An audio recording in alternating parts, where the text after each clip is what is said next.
Nakakainis at nakakapagod na sagutin ang paulit-ulit na tanong na kung bakit tila ba nakabaon pa rin ang Pilipinas sa listahan ng mga bansang may pinakamalalang korupsyon, hindi lang sa Asia kundi sa buong mundo. Alam mo ba ang kasalukuyang ranggo ng Pilipinas sa Corruption Perceptions Index? Tara, alamin natin.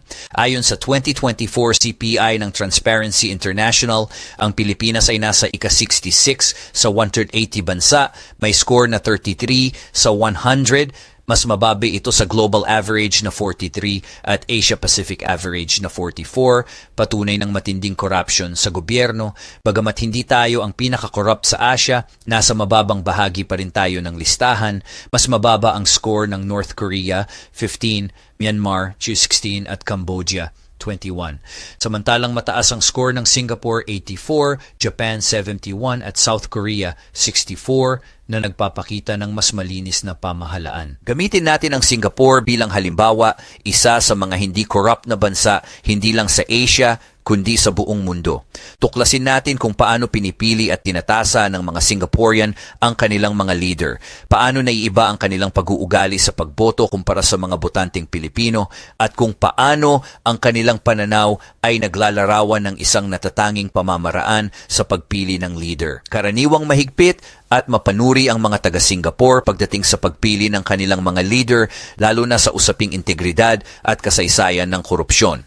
Karamihan sa mga botante ay hindi nagtitiis ng kahit anong palatandaan ng iskandalo o maling paggamit ng pondo ng bayan. Kahit ang mga usap-usapan ng di-etikal na kilos ay maaring humantong sa matinding pagsusuri at pampublikong pagtuligsa. Sa Singapore, mas mahalaga ang kakayahan kaysa sa kasikatan. Inaasahan na ang mga leader ay may kakayahan, malinis at nakatuon, hindi lang kaakit-akit. Pinapahalagahan ng mga botante ang mga kwalifikasyon, nakaraang pagganap at mga etikal na talakay sa personalidad. Bukod dito, matibay ang tiwala ng publiko sa mga institusyon. Kapag nagtanong o nag-disqualify ang mga autoridad sa isang kandidato dahil sa issue ng integridad, karaniwang sinusuportahan ito ng mga mamamayan. Pagtibayin ang isang kultura ng pananagutan at magandang pamamahala. Ang Pilipinas ang kabaligtaran ng Singapore. Maraming botante sa Pilipinas ang inuuna ang charisma, popularity at relatability kaysa sa kwalifikasyon o record. Ang mga celebrity at political dynasty ay madalas na nananalo dahil sa recall ng pangalan at emosyonal na apela.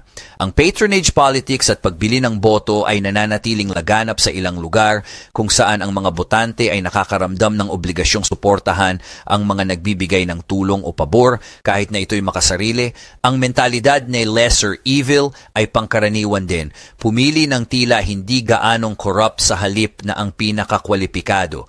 Mas masahol pa, ang corruption ay naging normal na maraming naniniwala na lahat naman corrupt.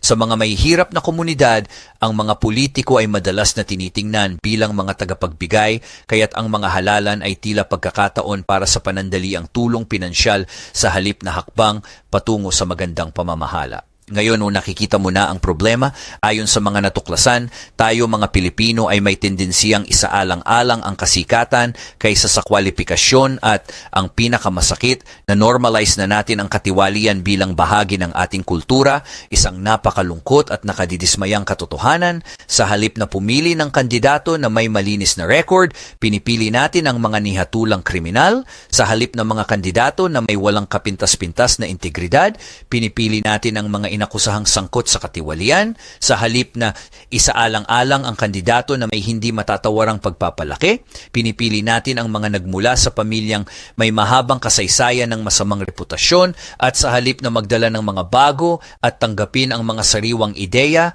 patuloy tayong bumuboto sa mga taong matagal nang nasa posisyon ngunit hindi na bago ang buhay ng mga Pilipino kundi ang kanilang mga sarili, pamilya at pangkabuhayan lamang ang umaasenso.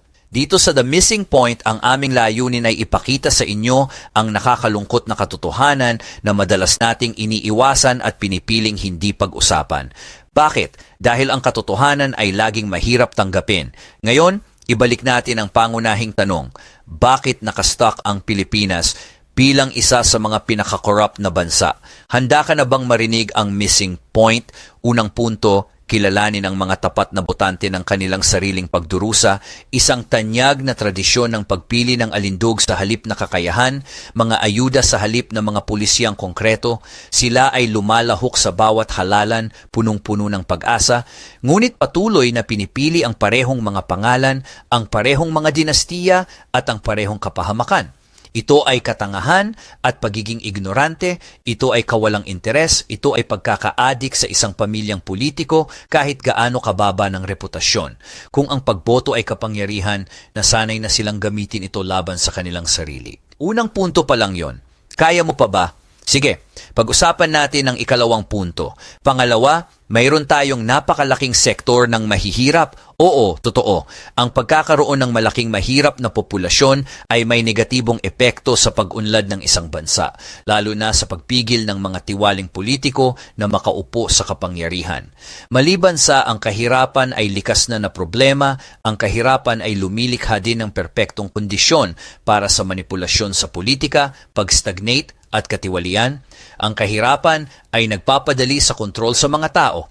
Kapag ang mga tao ay desperado, pipiliin nila ang panandaliang solusyon kaysa pang matagalang reforma. Samantala, ginagamit ito ng mga tiwaling politiko sa pamamagitan ng una, pagbigay ng pagkain, pera o mga pangako kapalit ng boto.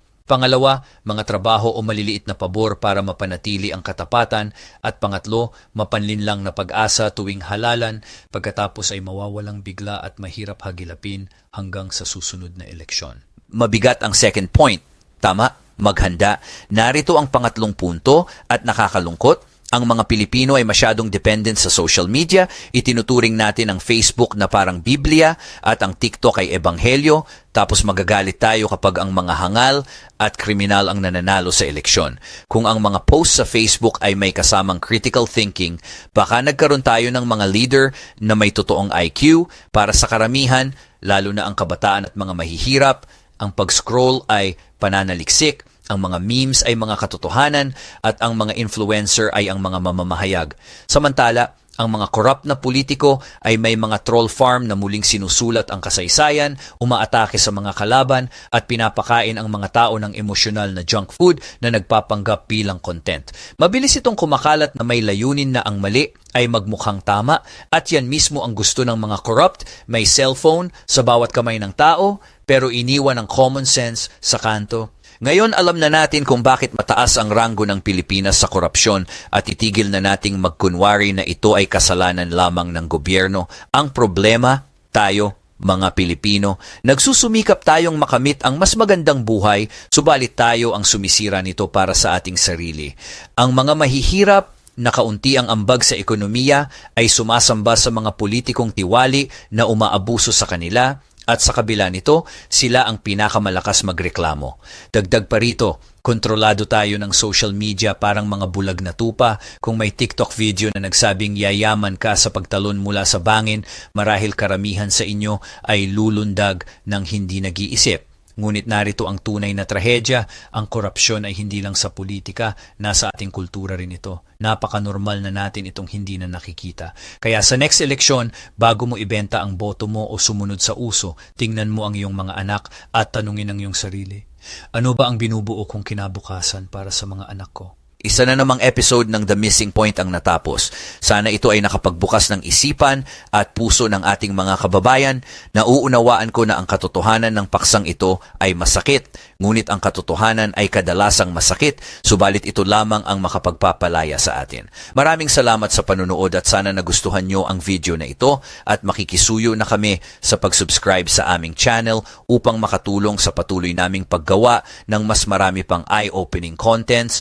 Bago ako magpaalam, hayaan niyong mag-iwan ako ng makabuluhang tanong sa susunod na halalan. Ikaw ba ay magiging responsableng botante na tutulong sa pagtatayo ng mas magandang kinabukasan para sa susunod na henerasyon? O mananatili ka bang typical na bobotante na magdadala sa Pilipinas at sa susunod na henerasyon sa kapahamakan? Ikaw ang magdesisyon. I was yours for the taking. Guess I needed a home. But if I'm not mistaken, you were good on your own. Oh.